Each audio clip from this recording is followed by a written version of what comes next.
Good evening, everyone. Welcome to Military History Chronicles. Hopefully, everyone's having a great Saturday night.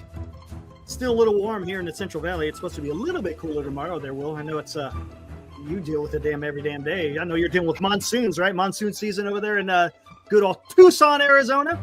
Oh yeah, man, it's live and in effect. It's coming in right now. Actually, you can look out my back. Well, if I open up those windows over there, you can see the lightning storm. Well, there you go. All right, guys. Today's topic, we're going to get a couple of things here. Today's date has quite a few significant events. We're going to talk about two of them specifically. The first one was July 20th, 1944. If you hear that year, 1944, you kind of get an idea of what that's all about. Yes, it will have to do with World War II. The other one is January 20th. This is a little bit closer to your heart there, Will. Yeah. January 20th, 1969. The day we landed on the moon. Sure. It's funny to preface that. My dad always told me a story because my dad was in country in Vietnam at that time. He said he didn't realize they landed on the moon until like a couple of weeks later, just because the news just didn't reach them. So they're like, there was guys on the moon. They had no idea what was going on. Of course, they had better. in Vietnam, they had a little better things to worry about, you know. Just a little tiny bit. Just a little bit. But thanks for everyone for joining. Appreciate it. Should be a fun show. We'll also get into some of the current events. There's quite a few things going on out there.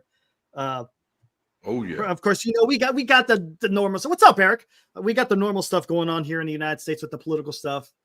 You know, presidential stuff is hot and heavy, both sides. I mean, it's just crazier than ever. If you guys missed the show that we did on president assassinations and attempted. What's up, Rob?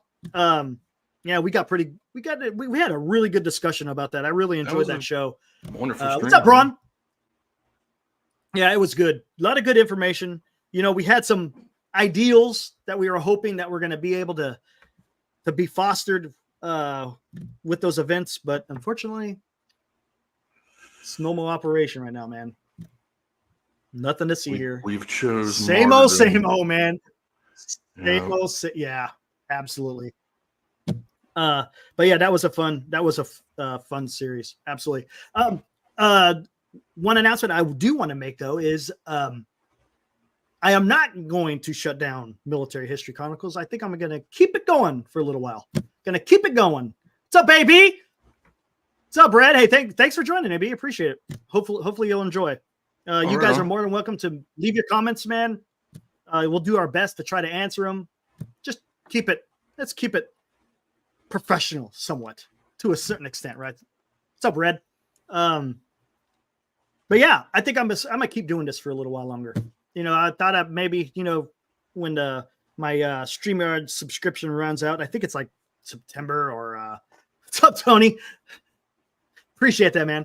It's like September, October, but I'll go ahead and renew it and just let's keep this going, man. Yeah, it's too much fun, man. It's a good hobby. It is. You know, we try to keep it. We try to keep it going. Hey, what's up, D-Shot? Let me tell you. I know where he's going with that. See, D-Shot already laying in. Let me tell you something, brother. It's pretty good, isn't it? Not too bad. But I was a little disappointed. But hey, it is what it is, man. It is what it is. But let's get into the first one. July 20th, 1944. The German high command, no, not going to say high command. German officers, which included generals, they tried to take out Adolf Hitler with a bomb in the what was that? The Wolf Slayer, if I'm not mistaken, in Eastern Prussia. The Wolf Slayer, yeah, they tried to. Unfortunately, it did not take him out. I think he was injured, wasn't he? If I'm not mistaken, he was injured. I think he was injured, but he did not succumb to those injuries. What makes it unique is because if you do some reading on World War II, he wasn't a fan of his generals. He felt that the generals, man, just did not know as much as he did. That he was the all-knowing military commander. And matter of fact, he accused a lot of his generals of cowardice. I mean, it was some of the orders that were given to the German army, especially on the Eastern Front. Oh, yeah, I was about to say that. Absolutely ridiculous. What's up, PMG? What's up, Salem Cat? What's up, Mark? Yes, heads rolled. Yes. Oh, did they ever? How about heads being blown off? How about 5,000 of them? 5,000. 5,000, not 5. 5,000 men lost their lives. Well, I'm guessing that mostly men all lost their lives. One of the most famous ones, Erwin Rommel, the desert. He got caught up in it. And basically he was told, either take your own life and you will be given full honors, or your family's going to die. That's how Nazis work, man. That's how Nazis work. So to protect his family, he decided to, quote unquote, bite the bullet. And as promised, he was given full honors in a ceremony for his funeral. So, yeah, I mean that it's quite interesting. People are just tired of it, especially in 1944. I mean, it was getting pretty bad in Germany because you had just a month before that, you just had the Allies land in Normandy. They were making their way east. You had the Red Machine just absolutely, what's up, Matt? Absolutely rolling over the Germans heading westward. I mean, it's incredible because the Germans had them on their back. And then you had the Battle of Kursk. After the Battle of Kursk, man, that was that was largely the reason for the conspiracy plot. You know, he was their failure in the East, and that was Hitler's decision to do that. He took the power away from his generals, advised them not to go. Yes. Come on, man. It made absolutely no sense what he did. I'm talking tactically. Look, I'm not praising, I'm not saying what the Germans should have done or not done, or as far as, did I want them to win? No, absolutely not. But yes, that was a mistake going into Russia at that time. Maybe at that time, because what was it? Operation Barbarossa. In September of 41, if I'm not mistaken. If he did it a little bit earlier, maybe he would have got to Moscow, because then you had the winter set in. Once that winter set in, it was over. Yeah, his family did survive. As a matter of fact, I think his son wrote a book about his father. I'm almost positive. I'm almost positive he served in the Bundeswehr afterwards. I think. Don't take my word on it. Salem's asking why no show at Dan's channel. You mad at him? That was of my own choosing. That had nothing to do with Dan, as far as me not being on the show. 100% my choice. He understands where I'm coming from. I think he understands where I'm coming from, and we'll just leave it at that. I'm not gonna air any stuff on here. This is not the place to do it. So Dan knows. He should know the reason. So we'll just leave it there. Let's see. Is it gonna end? What's up, Aaron? Hey, what's going on, man? But it was unique, like I said, because he pissed off so many generals that they decided, you know what, mate, we need to get rid of this guy, because this is the guy that's creating the havoc within Germany. Sure, they had a whole bunch of success in the beginning. Matter of fact, I mean, you got to kind of think about what Germany was like. But this is going to go a whole different, post World War I, the economy took a crap in Germany. There was a lot of displeasure with Germany, because they you ever heard of the stab in the back? The stab in the back theology with, I should say theology, but it's what they were basically. They felt that like they got stabbed in the back after World War I, because of the way that with the Treaty of Versailles, that stuff. And they did it screwed their economy. You bet, Salem. Their economy. But what happened is, and what a lot of people don't know is, as the Treaty of Versailles was signed, the Allies kept backing off on the requirement, because the Germans had to pay a bunch of reparations.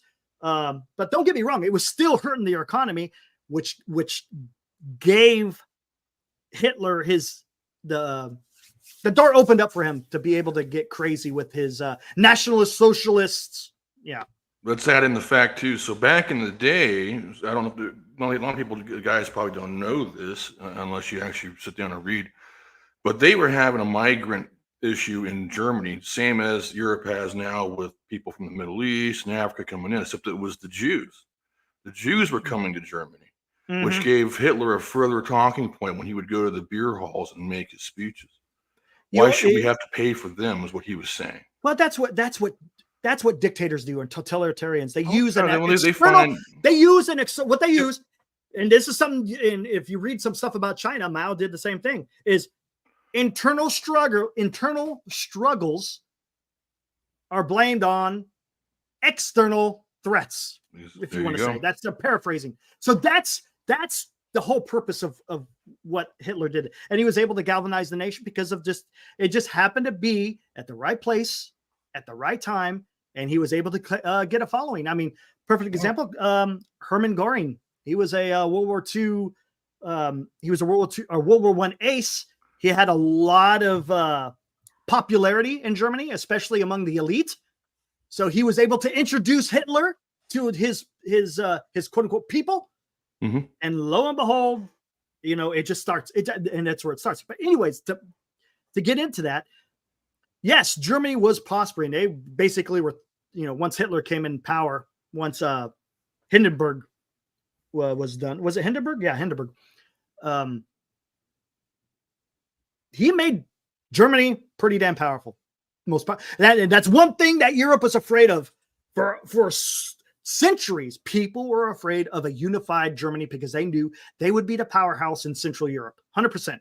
They were going to be the powerhouse. Just like back in the old day. They did everything they could to try to keep Germany either isolated or fragmented into their separate German states. They tried their best, but Hitler was able to bring them together. I'm not talking about the German states. Bismarck was actually able to bring them together, but what I'm talking about is he was able to unify the nation and was able to accomplish so many things. Again, the German army, the Wehrmacht, they had so many successes early in the war. But then, as we stated, he decided to invade Russia. Things started turning. Allies start invading North Africa first. Then they went into Italy. Then eventually into Normandy. It was, the walls were closing in. Yeah. And I think the German army were getting fed up, especially as we talked about literally, you got to fight to the last. That was Stalin's order, or not Stalin. That was Hitler's orders. You stand until the last man. And the whatever division commander or corps commander, whoever it may be, you had to actually message Hitler to ask for permission to withdraw. Yeah. And if he said no, man, hey, sayonara, my friend. Come back on your shield. AB says, if Hitler didn't go for Stalingrad, how would have the next 20, 30 years gone in Europe? How would have the Nazi party lasted? Stalingrad was a huge debacle, of course, but the writing was on the wall, man. Once the United States got heavily involved in this, would it have cost more lives? Yes, it would have cost more American lives, but the writing, the war may have lasted longer, of course, but I think the outcome would have probably been the same. Again, some things may have been different, of course. I mean, we're talking counterfactual here. You know how that goes. You know that road there, Will. Oh, yeah. It's really hard to really think of an idea of what could have happened. I mean, you could have an educated guess. Hold on one second. I mean, we started crippling the infrastructure big time with our air power, and after Stalingrad, one of the biggest moves that we did as the Americans was we bombed the hell out of Ploiești, which was their major oil field in Romania. Yeah, and there was that was pretty much a death knell, really. Hitler's biggest mistake, attacking Britain, was not a smart idea. No, that was stupid. That was not a smart idea. At that point, Britain was like, okay, cool, do whatever you want to do. Well, they were hands off. Here's a few mistakes that Hitler made. Trying to the Battle of Britain, mistake. Operation Barbarossa, invading the Soviet Union, was a mistake. Declaring war on the United States of America was a mistake. I mean, it was just Hitler thought he was the smartest man in the room, and No, he You, wasn't. you could go back to 1940, letting the troops at Dunkirk escape. Massive military failure. Yeah. Yep. But that's what happened. Here, July 20th, 1944. There we go. The German generals tried their best to take out the man responsible for waging the worst war that has ever befallen the globe up to this point. I say up to this point because you, again, can't foretell the future. The second event, which Will has some actual like family links to this, July 20th, 1969. Man landed on the moon with Neil Armstrong's famous quote, "One small step for man, one giant leap for mankind." That was something else, man. You want to talk about, we've talked about this a few times when we start talking about SpaceX, Will. If there is one thing that helped unify the country, remember you talked a little bit about unifying the country? Yeah, what common goal for humanity? Oh my gosh. We were in the throes of the Cold War.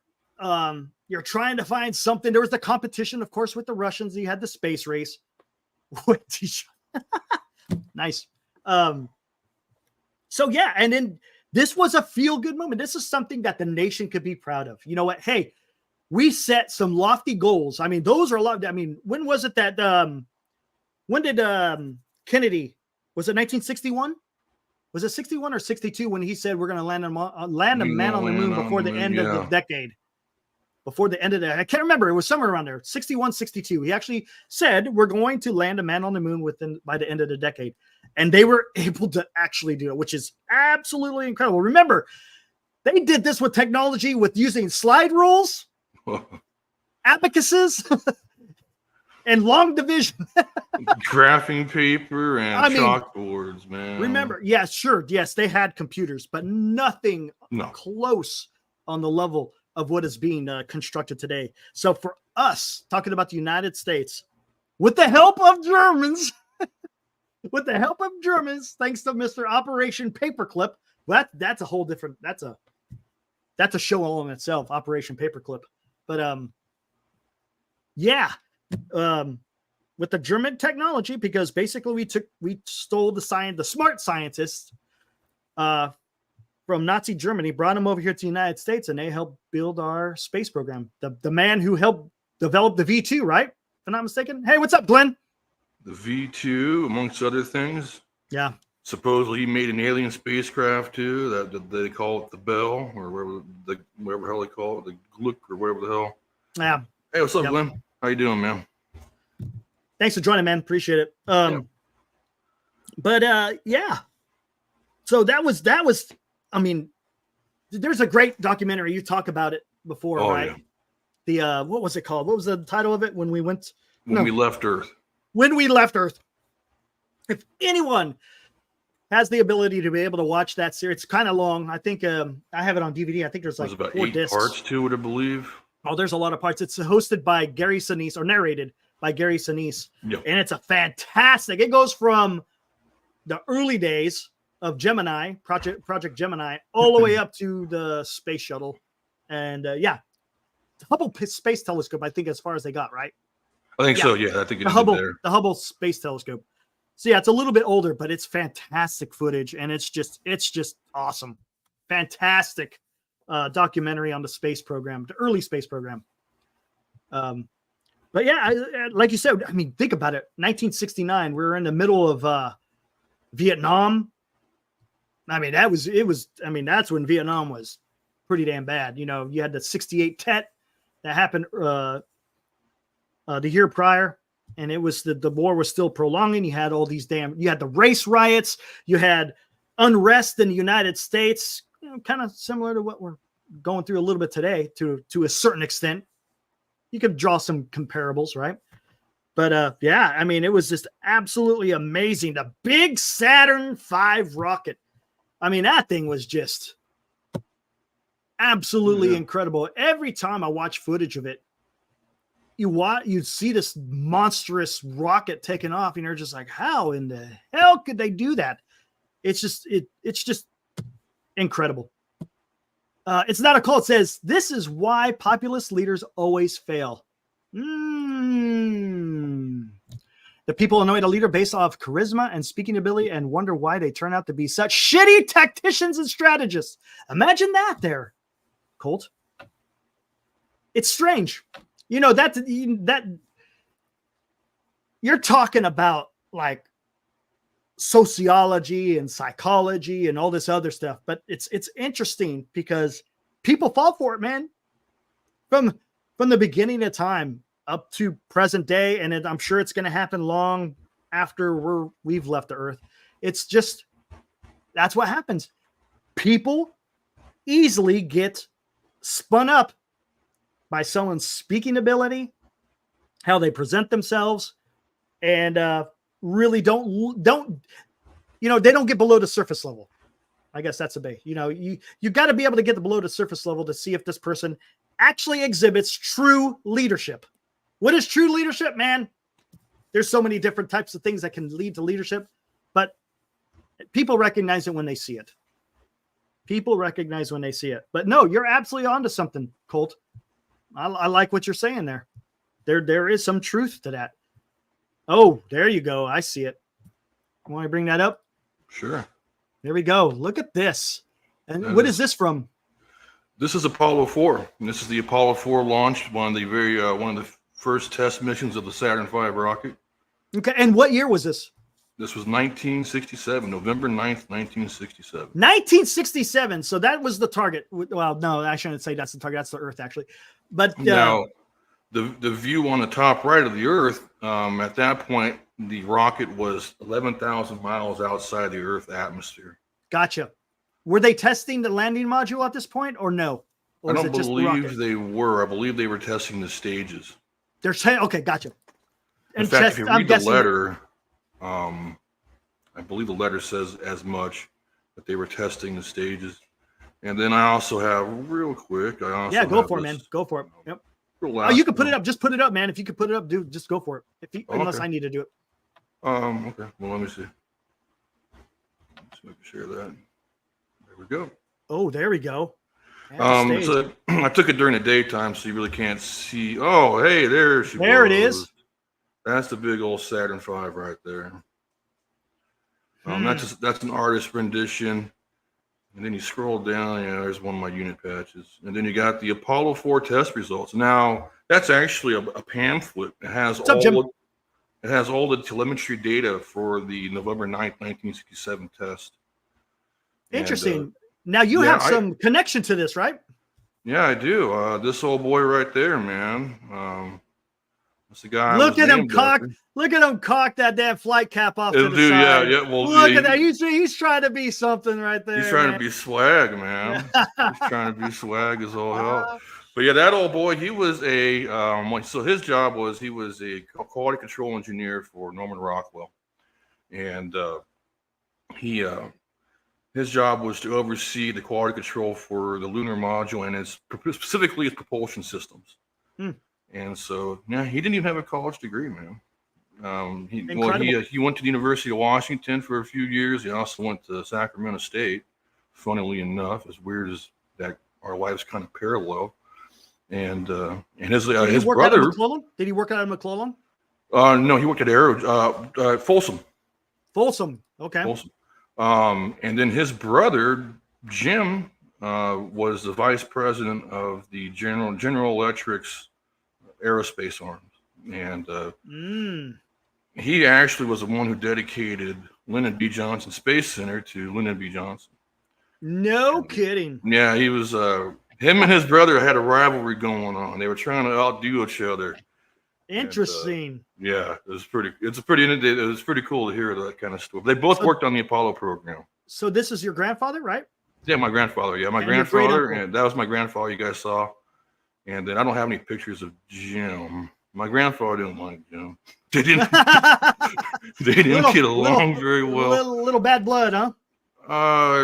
Jim was he was very proud of himself. And hey, you know what? Little cocky, huh? Little cocky. Okay. When he was the big brother. He was the oldest brother. Gotcha. And also, real quick, I'll share this one. I shared it with you earlier, but this kind of lays out what I have a whole package of like all these photos and stuff of the Apollo stuff. And this one here kind of late. Whoa, my God. That's a little There you go. too Oh big. yeah, you're trying to zoom it in. But basically, it just kind of outlines the mission went good. They had a good launch. The propulsion systems worked perfectly to a T. And the president of Norman Rockwell was very proud of his boys there. And he sent everybody a little package, which I have.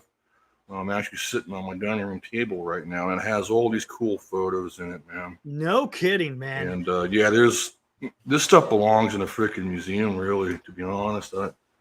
I got to do something with them. I might donate them later in my life to a museum. You know what? I would hold on to that and then pass it down. I mean, I don't know. I would save at least one of those things for sure. Yeah. Man, I also have, my dad actually has a stack of papers. And what it is, I have part of it. I have like a little small bunch.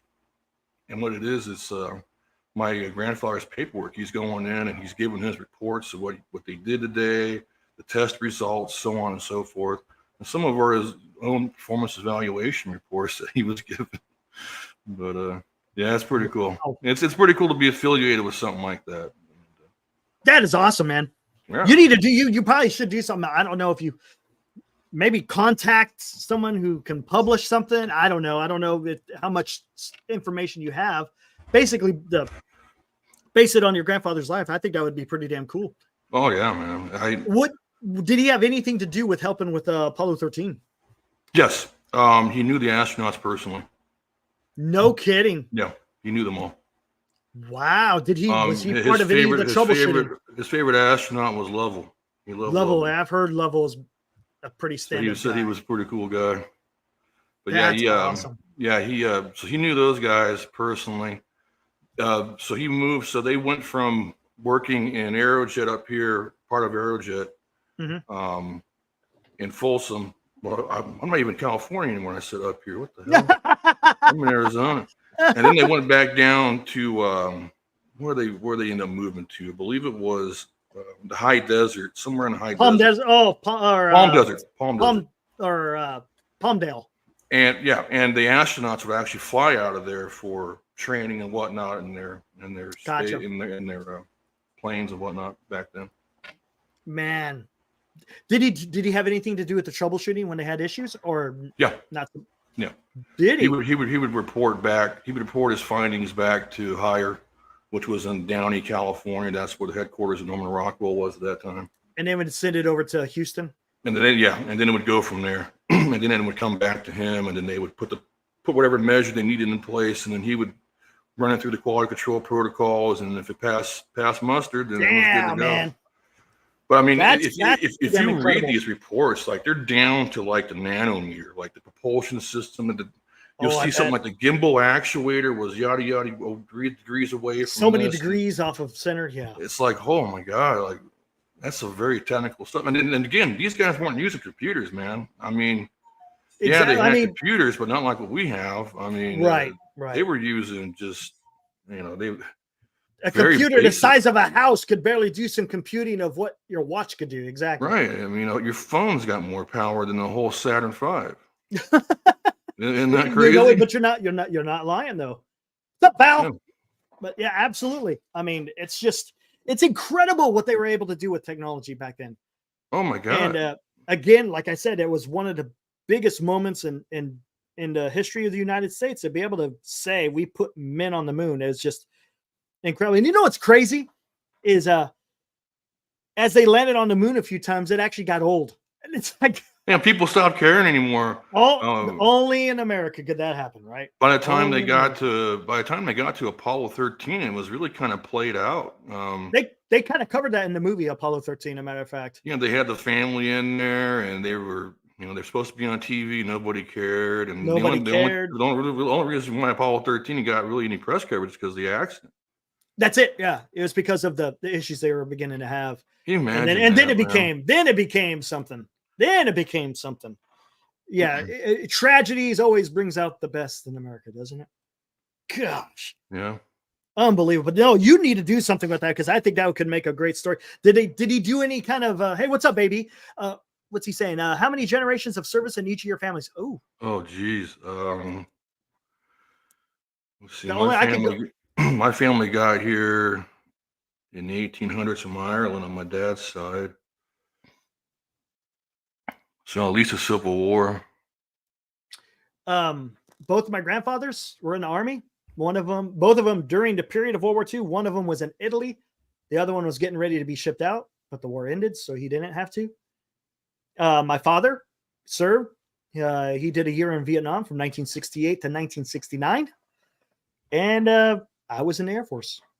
Yeah. There you go. So yeah, all the males on this, as far as my grandfather and my father, yeah, all served. Yep. Yeah. And my dad was Navy. His brother was, my dad served from 80 or 75 to 80, to 80 or 81. He was stationed in Japan. And then his brother, my uncle, retired from the Air Force. He served during the Vietnam War. He actually was at Travis Air Force Base. Oh, look at that. He was a plumber. Hey, nothing wrong. CE. Nothing wrong with that. Man, he made a career out of it man. afterwards too. He retired early from the state system. He had a federal. He's got the federal and state pension. If you could get in the military and you actually in a job that is transferable to the private sector. Oh yeah. I mean, that's you, like you said, I mean, you'll make a lot of money when you get out doing that stuff. Then I had both my grandfathers were Army. My grandfather, you guys saw for the Apollo program, he did 15 years.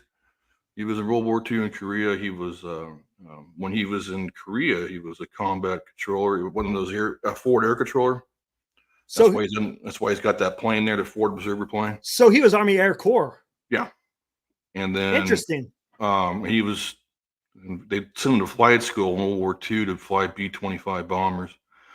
And then my other grandfather was in Korea and Vietnam, and he did 24 years Army. He was a first sergeant until he punched a lieutenant in the face. Oh, yeah. Yeah, he was infantry. Then he went, became a cook. And on my mom's side, I got people that were in the Imperial Japanese Army and Air Force that they never made it back home. Wow. That's incredible, man. That's quite a bit of lineage. Yeah, both of my grandfathers in the Army. My dad was in the Marines, and myself was the Air Force. No sailors in the family. Yeah, there's a few sailors in my family. There's a second cousin that I have. His name is Jim. Well, I don't know if I should. I don't think he cares. But he spent 23 years in the SEAL team. In fact, if you watch that Buds, they have that Buds 232 series on Discovery Channel. There's a big tall guy. Looks like he comes from G.I. Joe with the blonde mustache. That's him. Really? That's a cousin, you said? That's my second cousin. Yeah, Jim. Now, is he, I'm guessing, retired? Oh, yeah. He's been retired since 2005 or 6. Oh, he missed all the good stuff. Well, sort of. No, there was other things going on during that time. Oh, yeah. SEAL Team 5 was everywhere. Oh, he was 5? Okay. Here's a question. Was your grandfather around for the filming of Apollo 13? Did they use his expertise at it or no? They used other people? No. It's funny. I remember watching that with him. And if I remember, I was I was like 13 or 12 at the time when it came out in 96. So yeah, it's probably about 13 or 14. And I don't know. I don't remember him saying too much about it. I remember him talking about the astronauts. He really liked Lovell. And that was the guy he really liked the most. I remember him just that was his dude. And he was talking, and then he would talk about how they engineered the lunar module and how it was set where it did have the capability it did have some survival capabilities. In fact, they ended up using it. They had to use that in the command module. But other than that, no, I don't know if nobody ever inquired of his expertise back then. All right, let me see what we got here. All right, guys, let's get into something here. What do I got? Yeah, we got some wild stuff. Oh, this guy is nuts. We'll show this a little bit later. Oh, here we go. No. Where are we at? Got any pictures of what happened this morning? Yeah, that's what I'm gonna look for. I think I got some. If I don't, I know where to find them. No, that's a different. Yeah, I don't have that one. Hold on. I know where to go. Good old Defender. Bunch of craziness happened while we were sleeping, and yeah, exactly. Here, let me find it. Oh, there's a whole bunch of other stuff going on. What is? Ooh. I got a few pictures. Oh, we got some other stuff going on. Happened about an hour ago. Oh, really? Yep. Interesting. Oh, here we go. All right, I'll just keep it right. All right, here we go. Let's see what we got here. Oh, real quick. You want to hear some Giants information? I got two words. They suck. All right, let's move on. Boom. I'm sorry if that was too loud, guys. No, it's good. Holy crap. I just have to. Holy crap, man. They suck, dude. It's Getting Colorado, smoked by the Rockies, man. Dude, I kind of predicted this. It's the Rockies, man. Doyle, Tovar. Yeah, what is going on, man? You can only score freaking 3 runs in each game in Colorado? They suck. Okay, there we go. Gotta get it out. Oh, man, that was frustrating. Where the heck am I at? All right, let's go. So, over the night, it's sale season. Yes, Aaron. But do you know what? It's not the worst team in the National League. It's the second worst team. That doesn't hold as much weight. You know, that kind of sounds dumb. The second worst team. You know, come on. That doesn't. They got to be the worst team. They got to be the worst team. When it happens, if it happened against the Marlins, then I could say the worst. Yes, Ron. Nothing like it. All right, here we go. Let's share this. All right. Israel. I think it's Israeli Defense Force announced earlier today the beginning of Operation Outstretched Arms, a series of strikes against the Houthi infrastructure and military targets in Western Yemen, following several months of continued attacks on commercial shipping in the region, and as well as southern Israel, which culminated in a drone attack this week against Tel Aviv and central Israel. The attack, which consisted of Israeli F-35s, F-15s, refueling tankers, and surveillance aircraft, has destroyed the oil refinery at the port of Al Houdia. We'll just say Houdia. Let's take a listen here. Well, that's a picture. Yeah, yep.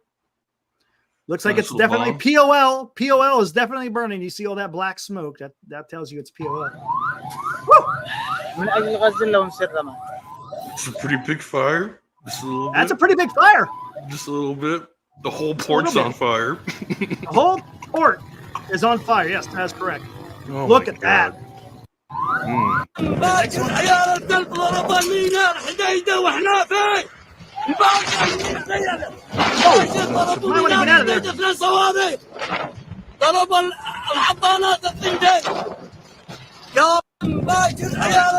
There we go. So, okay, let's talk about this, guys. Yeah, yeah. The funny thing is, remember when the stuff was starting to kick off with the Houthis attacking commercial shipping? I don't know if you guys remember this, but they were also Israel was also being attacked by Yemen. And if I'm not mistaken, they told the United States that if you don't take care of it, we will take care of it ourselves. Enter the United States Navy. You know, they dropped a couple of bombs, launched a couple of missiles, but guess what? What continued happening in the Red Sea there, Will? Oh, man, the same old. Yeah. For the last, we're almost going on a whole year now, dude. Yes, correct. 9 months. Yes. And what did we accomplish? We accomplished nothing. The United States of America, the most powerful nation on this earth. It still is, guys. It's still the most powerful. We could not stop a few freaking Islam banditos in Yemen, man. How can that happen, guys? Meanwhile, they sunk ships. They disrupted trade. Accomplish a mission of stopping the Houthis from attacking the shipping. Please. There. Actually, you know what? This is not the one I wanted to bring up. I want to bring up. Oh, this is going to be a little bit weird. Hold on. Because I know it spins on me. I'm going to bring up Google Earth. because it's quite unique about this operation. What the heck is going on here? There we go. Bring this up. Just stand by. There we go. Oh, I still have it on Butler, Pennsylvania. Remember when you did that the other day? Yeah. Oh, here we go. Here we go. Let me get this. Where is the? Here we go. I'll just start it because I think all their bases are from southern part of Israel, right?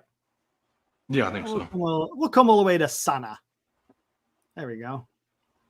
And let's go nautical miles. Okay. Actually go. Oh, I think it's actually longer than that. Hold on. Let me fix this. Because they actually went to a port, right? Where was that port again? Hold on. Let me clear this. Port of Al Hudaydah. Oh, yeah. Why is it not popping up? I'm trying to find. There it is, right there. Oh, I see it. Okay, right there. Port of Bachabazi. So right there, and we'll go from Israel down to here. It's approximately right here. Approximately. Let's zoom in. Yeah, that's an approximate. Come on. There we go. Holy crap. Okay, let's bring this up. Stop this. Bring this up. Because this is unique. So as I stated before, Israel said, hey, we're going to get involved if you guys don't take care of this. They didn't take care of it. All right. So Israel, and I don't know if you guys saw the news over the, what was it? Was it not over the weekend? Earlier, a few days ago, a drone was able to actually hit a building in Tel Aviv. So guess what? Israel decided to take off the gloves. So they're gonna take matters in their own hands. So if you could, I don't know if you could see that yellow line, but all the way from Israel, all the way down to that the port in Yemen, it's approximately 1,000 miles. Like so, about 1,100 miles. 1,100 miles. All right. They were able to launch strike aircraft along with refueling capability. And of course, you're going to have ISR. ISR stands for intelligence, surveillance, and reconnaissance. They'll have those planes up there to help direct everything. The tankers will, quote unquote, drag the strike aircraft because there's no way you have enough fuel to fly 1,000 miles right to the target. You won't be able to fly there and come back. You're going to have to, you'll take off, you'll start flying over, you'll hit the tankers, carry on, drop your bombs, come back, hit the tankers again, and then you head back home. But if you notice, that's quite a long. And look, that's a straight line, by the way, guys. More than likely, they had to fly over the Red Sea because Saudi Arabia probably wouldn't be too happy about having their country overflown by the Israeli Air Force. That just wouldn't fly. So they had to take a funky route in order to get there. It wasn't a straight line. They had to fly somewhat southwest, go over the Red Sea, and then attack it from that way. And then, of course, return the same way. But yeah, I mean, it's pretty amazing that they were able to be able to get this, and they punched them in the mouth. Now, you know what's interesting? They punched the Yemenis, or I should say the Houthis, in the mouth. Oh, and they did more than that. They destroyed that port. That thing is done. I mean, they lost a good source of income there. Absolutely. And it may not be done. No, I don't think it is. And another thing is, if you think about this, guys, here, let me bring this over here. Okay, cool. You're going to get there. Cool. That distance from Israel down to Yemen is about double the size of what it would take to fly to where? Tehran. Let me see.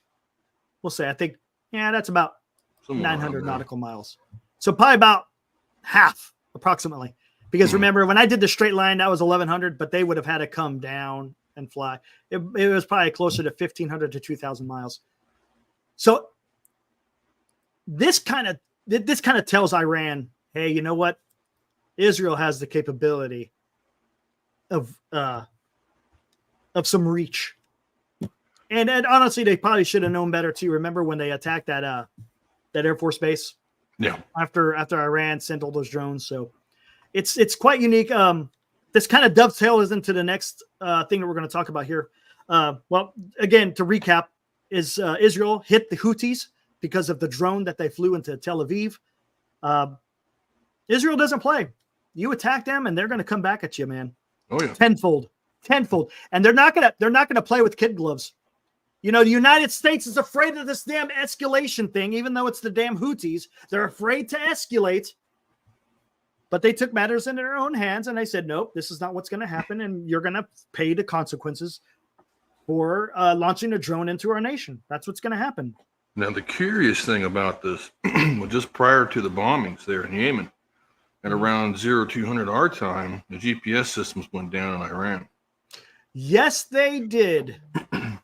And it makes me wonder if that was a feint. Yeah, probably. Hey, look over here. Exactly. Here, actually, look over here. But we're actually coming down here. Smart.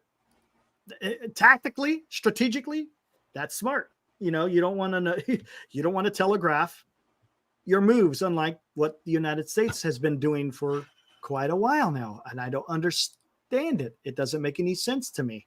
Right. I don't know why you would telegraph. It boggles the imagination. If you're trying to undertake military operations, you don't give the enemy a chance to see where the blow's coming from. Okay, where are we at here? Ooh. Patrick Fox says, on the Israeli airstrike, 1, it appears to have hit a fuel storage area. 2, conducted in retaliation for continued Houthi attacks on Israel, because it wasn't just that that drone was actually able to get through into Tel Aviv. They've been launching missiles and drones at southern Israel ever since October 7th. Rumored U.S. involvement is being officially denied. And 4, showcases the kind of action the U.S. should have been taking for months. Yeah, thank you. Okay, where is that? Did I save it? Did I? Please tell me. PMG's got a good point in there. It says the British couldn't stop guerrilla warfare, and it looks like we can't either right now. That precipitated the collapse of their empire. Okay, here we go. Okay, this is where I want to go to. Here, we'll get into it. Let's see. British couldn't stop guerrilla warfare. Yep. You know, guerrilla warfare. To be honest with you, though, what the Houthis are doing is not necessarily guerrilla warfare. It's asymmetrical because you're using drones. Right. That's the way of the future, guy. That's where we're at right now. This is what 21st century combat is looking like right now. The use of drones, missiles, whatever it may be. That is definitely the new technology. Is it successful? Sometimes it is. Sometimes it isn't. Right. But it's unique. I wouldn't say it's guerrilla warfare. The problem is, PMG, we didn't hit them harder, and that's what we should have done. I don't understand the restraint. We're talking about Yemen. We're talking about a third world country, guys. This is not supposed to happen. This is not there will be repercussions of that for years to come. Oh yeah. But that again, that could be a topic for another day, unless you guys want to talk about it. It's kind of like the old saying, if you're going to fight somebody, go fight them. If you're going to fight, then fight. Otherwise, yes. Then what are you in the business for? Right. You're just showing weakness. Yes. And you can't do that in the face of the enemy, especially an enemy as determined as these guys. Remember, the Houthis are sponsored by Iran, guys. Have we not learned anything about Islam for the last 1,000 years? These guys are relentless. Yes. All right, this is something we got to get into. You're going to see a lot more of this. Patrick Fox, this guy's excellent. Give him a follow on Twitter. He's excellent. Follow him. Patrick Fox. Secretary Blinken announced at the Aspen conference that the U.S. estimates Iran is weeks away from achieving nuclear breakout. Patrick Fox says, if true, cyber attacks along with targeted strikes to kill key personnel and destroy program infrastructure should commence immediately. You know what? Here it is. whoa. Iran, because the nuclear agreement was thrown out, instead of being at least a year away from having the breakout capacity of producing fissile material for a nuclear weapon, is now probably 1 to 2 weeks away from doing that, he said. He being Secretary Blinken. They haven't produced a weapon itself, but that's something, of course, that we track very, very carefully. In other words, they haven't developed a warhead. So, yeah. Guys, we cannot afford for Iran to achieve a nuclear weapon. You cannot do that, guys. I mean, this is not a regime that is balanced. Do I just want to say balanced? Probably not balanced is a good word. Well, they will not show restraint. Right? Is that a better word? Restraint. They won't show restraint. I don't think they have any illusions of being able to use that weapon, to be honest with you. Not at all, man. Not at all.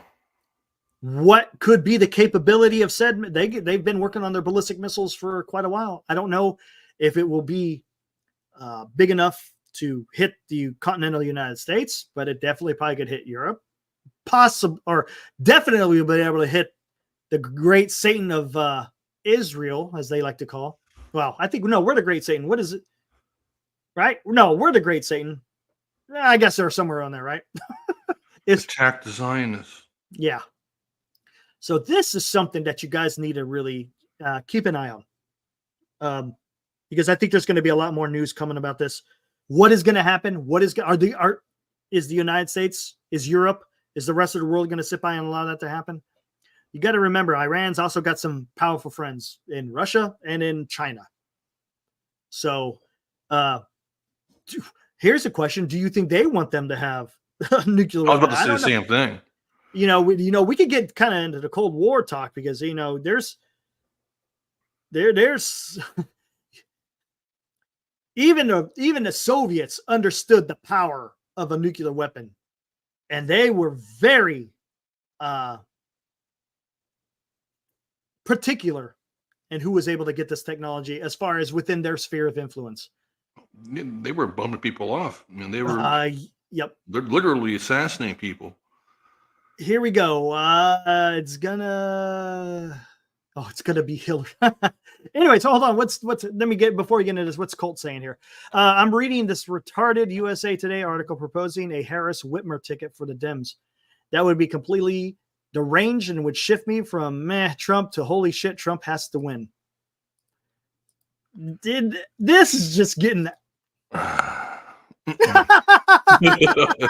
Yep, that's about it. That's about it, man. I got. That's about it. That's about it. Oh, here we go. How do I want to go at this, man?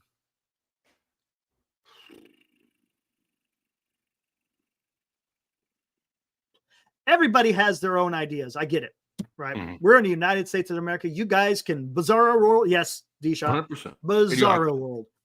Here we go. United States of America, you could support whoever you want. Go for it, man. That's what you want to believe? Have at it. This election is just going to be weird, because what are the Dems going to do? It seems like the Democrats, they don't know what they're going to do. This is a little bit weird, because if you think about it, the Democrats are usually got their ducks in a row for the most part. When it comes to their message, their plan of attack, however it may, their strategy, they're usually are pretty squared away for their ideology, their party, whatever you want to call it. But it just seems like there's definitely some pushback on a lot of Democrats on whether or not Biden should continue. Will you think there's going to be an announcement tomorrow? I don't know. I've been seeing a lot of people talking about he's going to make a decision on Sunday. Who knows? There's so many reports out, and these are legitimate sources too. Yep. It's not like it's just a bunch of people throwing out their own opinion. People are, who have connections to the Democratic Party. It's on every news channel known to man right now. So, but there was a definite fear within the Democrats. What's up, Brian? Hey, man, what's going on, dude? there is definitely a fear within the Democrats on how can they salvage this election. I'm telling you right now, I don't think they can salvage. No, it's a lost cause. This election is Trump's to lose, to be honest with you. It's his to lose. All he has to do, literally, is shut up. If he shut up, he would be in. The more he keeps opening his mouth, though, I don't know, man. That's the issue I have, because I think he turns off some people just by the way he conducts himself. That's the issue, man. That's the issue, is the messaging, whatever you want to call it, some of the things that he says, you're just like, what in the world is this guy talking about? And exactly what I thought was going to happen. I mean, it's not like it's just some kind of revelation. No, but we knew it was going to. After the attempt on his life, you knew it was going to be used for political reasons. Martyrdom. And you got people coming out of the woodwork, right? Backing Trump, not because of his ideas, his policy, who he is as a man, whatever it may be, but because someone tried to take his life. Now, look, I am by no means in any way, shape, or form saying that wasn't a horrible incident that happened last Saturday. It's horrendous. It's going to go down in U.S. history as one of the craziest things that's ever happened. One of the most unfortunate things. But that does not give someone a free ticket to be able to go and say, you know what, vote for me because I almost got shot. I don't like that, man. And you're seeing it. Oh. Perfect example. D-Shot hit it right on the nose. You got Hulk Hogan coming out on the Trumpomania. Oh my God. He comes out and he actually said, you know, I'm not a politician. I don't do this politics. I don't do this politics stuff, blah, blah, blah, blah. But when he got shot, that's when I decided. I was like, dude, just again, you either believe in Trump because of what he does or you don't. Getting shot at should not have any factor whatsoever. I'm sorry. That's just me. Everyone else could, again, people could have their own opinion. People could, hey, you know, I'm going to support him. Okay, that's fine. That's your right in this country. But I just do not, I don't like it. You know, and you know, the other part that kind of got me and kind of struck in my craw a little bit was when he was invoking God and the whole thing. Meanwhile, he's got that firefighter's jacket draped there on the damn platform. You want to tell his wife that it was an act of God that you survived and that her husband died because you could be you could be president? Is that what you're trying to say? Yeah, that's you know what? And I've seen a lot of people that. are eating it up. People want to throw out the divine intervention. It was meant to be providential. It was providential. It was an act of God. It was this. Look, guys.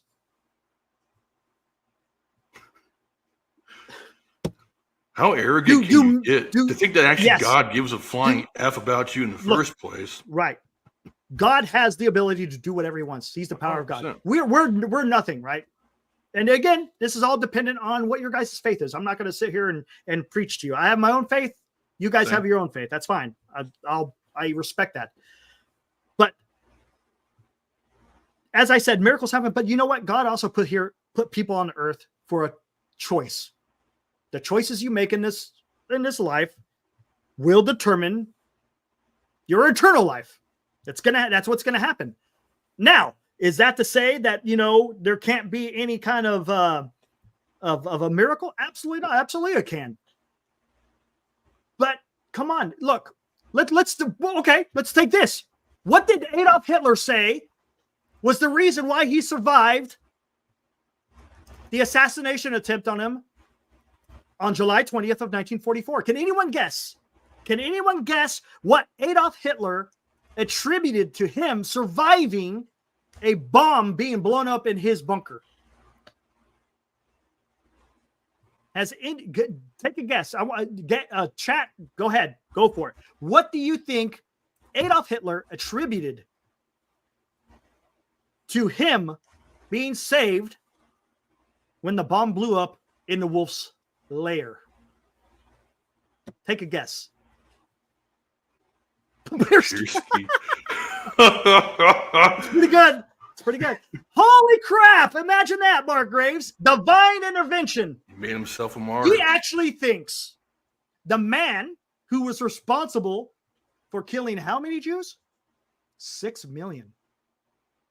That's not even included. Oh, you know what?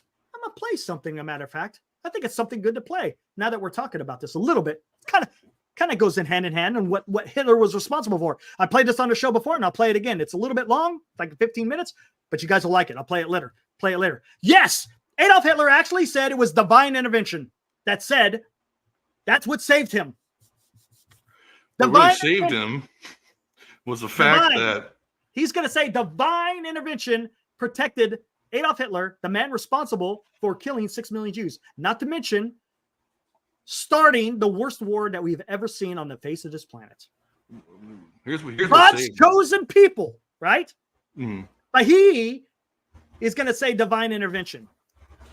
Wasn't Hitler? Yeah, I think Hitler was. No, I don't know if he was. I think he did. Wasn't he a Christian?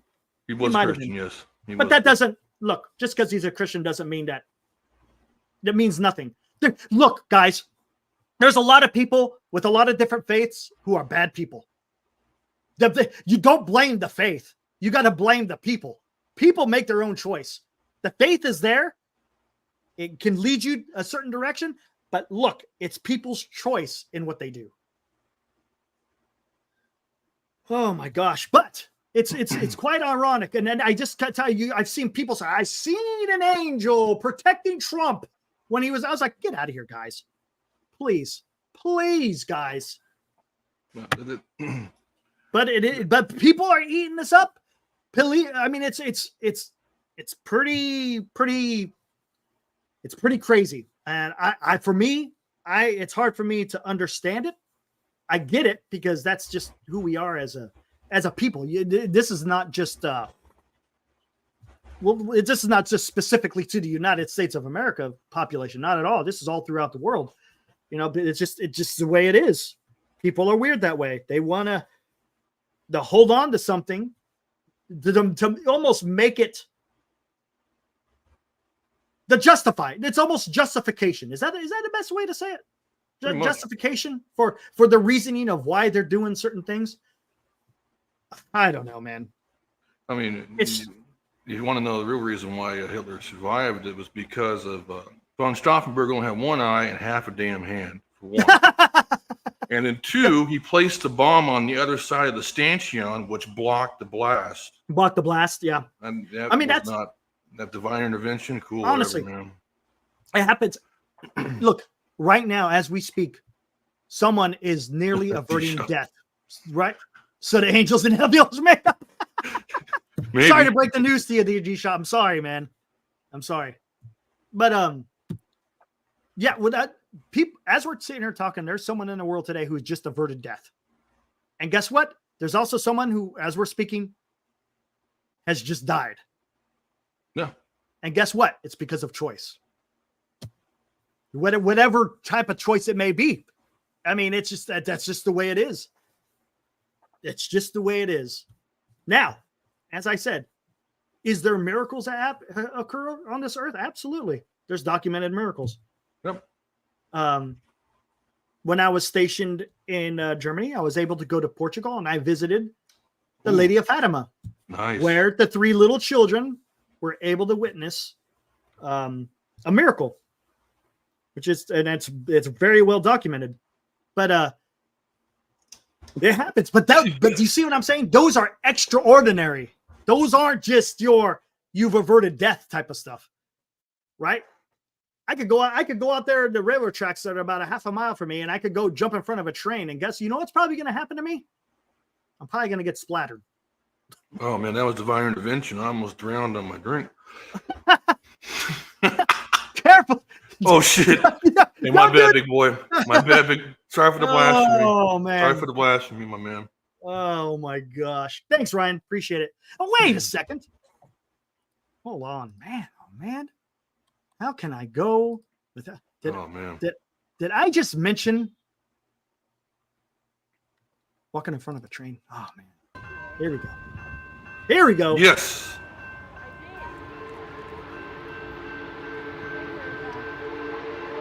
My God, Will. I can smell the tar from here already. You can smell the creosote.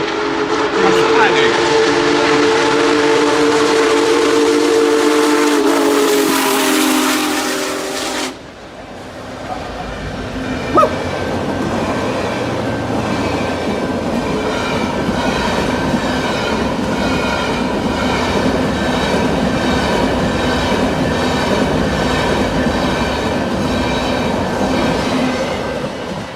There we go.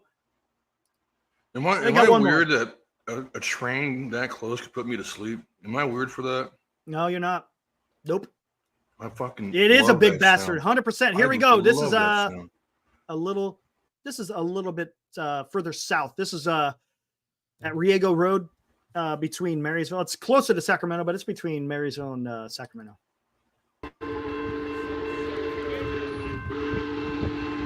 See that guy right there? That dumbass in the green shirt? Yeah, he was sitting in the middle of the tracks. Dumbass. That's why he was laying on the whistle for so long.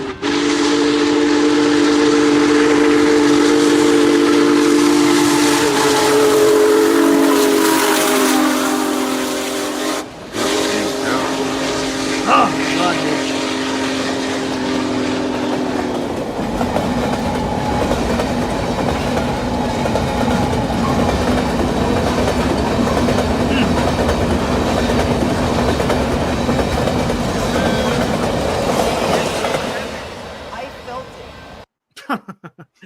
R.I.P. green shirt guy. Yeah. Oh my God, dude. Absolutely just dumb. The dude was a dumbass. Everyone is screaming. I was like, get off the damn tracks, dude. It used to run off coal. Back in when it was originally designed, Mark, it ran off coal. They converted it to run off of oil now. So it burns cleaner. Coal, man, there would be soot all over the place. And then it also, you get the little, the cinders will come off of coal and it could start a damn fire. Oh, but makes sense. Yeah. So yeah, it just runs cleaner. And honestly, it's probably more cost effective than always having to fill up with coal every time they would stop to get water. But yeah, that thing was absolutely amazing. Just so you know, the drive wheels, the main wheels on the locomotives, 68 inches tall. This just gives you an idea of how tall just the drive wheels are. Oh my God! And then they left all those railroad cars. They left and they actually picked up passenger cars in Roseville, and it's already heading back east, back towards Wyoming. Their passengers were able to get on. Oh, that's so cool. And, yeah, could you imagine? But it's oh, I'm sure it costs a lot of money, man. No doubt about it. They have this train in Japan that I want to do. Like it takes you all the way down Kyushu, and like it's like super ritzy. It costs like $14,000, man. Oh my God! Yeah. You know what I got a chance to do? Do you know the steam locomotive that was in Harry Potter? Yeah. Oh, you got to see that one? Yep. And I watched a documentary on that. That's so cool, man. The viaduct that's in that episode went across it. Actually visited. Went from Fort William, Scotland, all the way to. Hold on. Let's bring up Google Maps. Where the hell is it? See the things you could do when you're part of the U.S. military, man. Dude, I'm telling you, I was able to see so much cool stuff. Where is it? Glencoe. There's Fort William, Mallaig, all the way up to Mallaig. Okay, here we go. Ooh, here we go. Oh, Glenfinnan. There you go. Hold on here. Let's check this out. Boom, boom, boom, boom. Now that we're talking about trains, Tim, never ridden a bullet train. Have you? Like the Shinkansen line in Japan? Yeah, I'm guessing that's what it is. The old maglevs, 120 mile an hour. There you go. There's Fort William. This is where he caught the locomotive. And you come across this way, go across Glenfinnan. That's where the viaduct is. And all the way up to Mallaig. Oh, I think that's how you say it. Hold on. Let's see if we can see the train station. There's locks over here too. Where are you at, man? Yep. There's a train station right here. Yeah, the Jacobite steam train. Yep, that's what I went on. It was so That's awesome. cool, You come all the way man. out here, and where's it at? Where the heck is it at? There's locks here. Where the hell are the locks at? You're able to. They have locks over here for the. The ships. Yeah, where the heck is it? I know we went over the top of it. Let me. Yep, right here. That looks like a Right lock. here. Right there. There you go. See? Yep. Go right over the locks. There's the and then here, let's follow it down. Oh Lord, what did I just do? Hey, that's cool. Actually, that's What actually the hell super did I cool. just But do? I don't know how you're going to be able to navigate. Yeah, this is weird. By the way, so Feels like I'm fun running fact, backwards, man. if you guys ever get a VR headset, you can download Google Maps like this and do the VR one. It'll make you. Gotta be careful. If you go too fast, you'll feel it in your stomach. Where's it at? We're getting there. There we go. Here's Glenfinnian. By the way, you know what's famous about this Glenfinnian? That's where the Bonnie Prince Right. arrived from France in 1744. Sorry, I think it was 1744. There's Ben Nevis, by the way. That's when we went up to that mountain. That's the tallest mountain in Scotland. Dude, I'm telling you, man, if you ever get a chance to go to Scotland, you gotta go, man. I think I Beautiful flew off country. that mountain in Horizon Forza Horizon 4. It was Where the hell's space the in viaduct? Scotland. Where is the viaduct? Oh, how come I can't see the viaduct? Where's the viaduct? What did I do? How come I can't see the viaduct? Is It should show the damn. that it right there?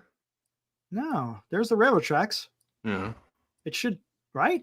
Am I missing No, something? that's tracks. Yeah. Oh, hold on. It says viaduct right there. Yeah. There it is. Oh, that's oh wow. Okay. Oh, I see why. I'm right over the top of it. There we are. Yeah. You can Cause see, see, I'm hey, at you a can see the weird shadow. angle. You can see the shadow of it. Yeah, I see the shadow underneath. Yeah, that's where it was. But yeah, that we went over the top of that, and that's the steam locomotive. It was so awesome, man. Wait, so they built the track on top of a Roman viaduct? Yeah, they call it a viaduct. It's a damn bridge. They call it a viaduct. That's But pretty it's- badass, man. That's just what they call it.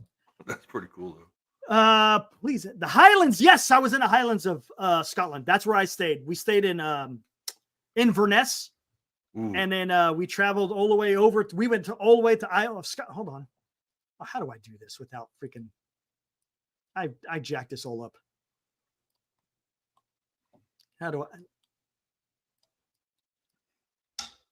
There we go. What? How do I turn it around? Oh, this is all kind of whatever. Where's the Isle of Skye? There's Maleague. Oh, isn't that an island off of Right off of Scotland, yeah. It was, oh my gosh. I got this all spun around, man. I'm all mixed up. That's a great question, Salem. Let's see how much Nah, I'm done. I can't get it. It's all spun around. Let's see. Is it spring? Oh, I don't, to be honest with you, when we were there, the exchange rate was 2-1. It was horrible. But now I guess it worked more. But I think the dollar is stronger than the euro right now, right? Or the British pound, I should say. No. Yeah, because they can use the British pound. I think it's either there's either parity or the US dollar is a little bit better. Something You like can that. fly to Scotland right now, round trip from San Francisco for $700. Well, there you go. There you go, Salem. Go for it. It's not It too is. bad. I'm telling you, that was one of the most beautiful countries that we ever went to was Scotland, and we went in August, and it was still green. I've said this a million times. The level of green in Scotland is absolutely it just takes your breath away. My buddy said the same thing about Ireland. Ireland was the same way, except we went in January, so it was still a little bit. We took the ring road around. Oh my God, man. Another beautiful part of the country. We were staying on the eastern part over just south of Dublin. That was kind of eh. But over there on the western part of Ireland, beautiful. Went to the Cliffs of Moher. Oh, I've seen those. Yeah, that's cool, man. beautiful. Here, I can bring up what it looks like. Gotta love Google, man. I tell you. It's a great invention. Sure is. Sometimes it's scary. Read your thoughts. Just a little bit. Sitting there talking about, maybe I should go buy a new car. Next thing you know, exactly. All these ads. Oh, look at that. Look at this. Get out of here. Come on. There. This is perfect. Go to you want to go visit? You want to visit Ireland? There you go. That is so That's cool. the Cliffs of Moher. Oh, it's so beautiful, man. So beautiful. Over here, I think they call that the steam stack or something like that. Mm-hmm. It looks like a smokestack off of a steam locomotive. Man, I bet they got some good seafood. They probably do, but you know what? Have at it, because I cannot stand. I was gonna troll you the other day, man. I was eating sardines. I was gonna go. Oh, that's nasty. I'm gonna take a picture of it and send it to Eric. I'd probably vomit. I would probably vomit. I can't do that, man. Oh man. I can't do it, man. Nasty. Yeah, it's green like a golf course, dude. It's freaking beautiful. I eat like. Oh man, it's unbelievable. It kind of reminds me a little bit of like Point Reyes. Point Reyes can be like Point Reyes, as well. yeah. California coast, absolutely. Oh man, where the heck? We just totally lost freaking track. I was talking about change. Oh, yeah. But going back to the whole Biden and Trump thing. Oh yeah, there we go. Biden is a lost cause. The dude is he's useless, man. Absolutely useless. He's put our country so far. Let me just speak to like foreign policy, because that's kind of what I really like. Same here. It's the prestige of the United States has taken a blow under the leadership of, it's hard to say that. Yeah. Under the leadership of President Biden. Absolute disaster. Can Trump come in and do anything different? I don't know, to be honest with you. How do you repair things in 4 years? That's tough, especially how bad they are. Let's think about this. When Trump came into office in 2016, it wasn't nearly as bad as what we're feeling today, right? Or what we're seeing today. No, totally different. It's much the nation is in a much worse state than it was in 2016. It's going to be tough. And can 4 years will he be able to accomplish that he wants to in 4 years? I don't know, man. It's going to be a tough challenge. And look, and the rest of the world is a little bit different than it was. You got nations on the move who are willing to test the mettle of the United States. We need young minds with new, fresh ideas. I like that, Mark. Wouldn't that be refreshing? And wouldn't it be nice to actually foster unity in this country for once? Look, we can all agree that all of us are not going to agree on the same thing. It's just not going to happen. Look, everything that I think that I would like to see, is it going to happen? No, it's not. But I realize that you got to have some type of compromise. You have to. Otherwise, nothing gets done. Nothing. And to an extent, that's why a lot of people voted for Trump in 2016. I did, because I thought he would be different. I thought he would, in some way, unite the country, because he wasn't a quote unquote politician. Right. He was a guy that seemed it was in the best interest was the United States. This go around, I don't quite feel that.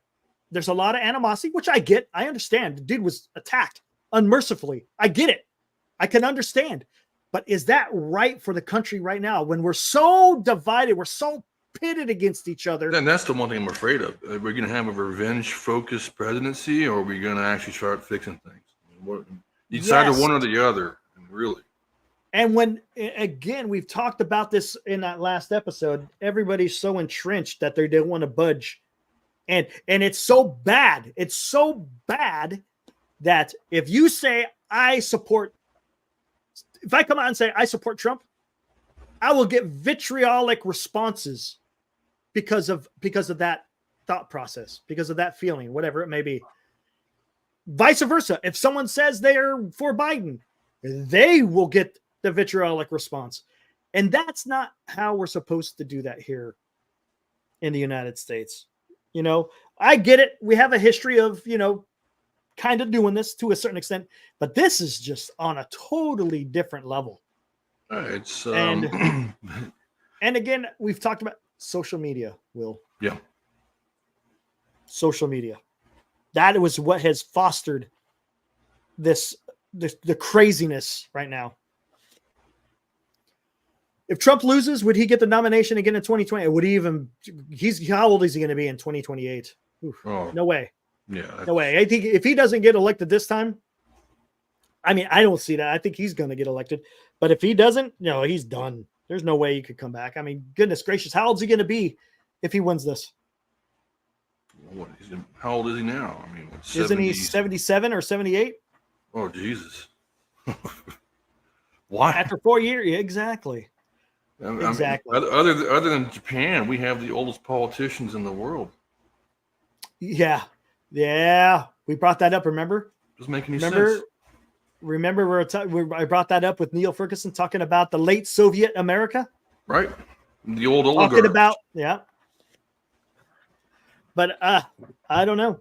And the thing is Salem says, I am for Trump or nobody. I think he will fix this. Okay. If that's what you feel, man, go for it. Have at it. I have my doubts. Because, like I said, it's a different world. And can Trump navigate this quote unquote different world? It's gonna be a challenge. Right. Because it's, again, I'm just talking dealing with other nations. We haven't even talked about the domestic stuff, because that in itself is just as difficult as what's going on across the world. What are your thoughts on Trump's VP choice? I don't even know anything about that guy. Never even heard of him. Honestly, I've heard a little bit of him. I know he just got elected senator in the last, was it 20? When did he get elected senator? He's a young senator. I know that. He's like my age, I think. Yeah, he's my age. Let's work together. I agree, Ron, but that's not going to happen. Who's going to be the person that brings people together in this country? Not Trump. It's not Trump. It's not Biden. It's not quote unquote. It's not going to be Harris. She's not going to unite. Newsom is not going to unite. Who's out there? Who's out there that can unite? Who is out there that's quote unquote for the of people. Sound mind? I guess, is that the best? Sound mind. Sound mind and for the people above everything else. Big Mike. I don't know, man. Big Mike. Someone with no ego, Jimmy says. You know.